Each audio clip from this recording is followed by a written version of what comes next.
ಎರಡನೇ ಪ್ರಶ್ನೆ, ಭಾರತದ ಕೇಂದ್ರ ಬ್ಯಾಂಕು, ಸೆಂಟ್ರಲ್ ಬ್ಯಾಂಕ್ ಎಂದು ಇದನ್ನು ಕರೆಯುತ್ತಾರೆ. ಕೇಂದ್ರ ಅಂತಂದ್ರೆ ಸೆಂಟ್ರಲ್, ಎಲ್ಲಾ ಬ್ಯಾಂಕುಗಳನ್ನ ನಿಯಂತ್ರಿಸುವಂಥದ್ದು. ಯಾವ ಬ್ಯಾಂಕ್ ಅನ್ನ ಕರೆಯುತ್ತಾರೆ ಅಂತ ಕೇಳಿದ್ದಾರೆ. ಆಪ್ಷನ್ಸ್ ಬಂದ್ಬಿಟ್ಟು option A reserve bank of India, option B syndicate bank, option C state bank of India, option D Canara bank.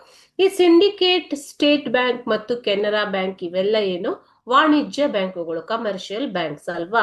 So reserve bank of India, ಭಾರತೀಯ ರಿಸರ್ವ್ ಬ್ಯಾಂಕ್, ಇದು ಭಾರತದಲ್ಲಿರುವ ಎಲ್ಲ ಬ್ಯಾಂಕುಗಳನ್ನ ನಿಯಂತ್ರಣದಲ್ಲಿ ಇಡುವಂಥದ್ದು.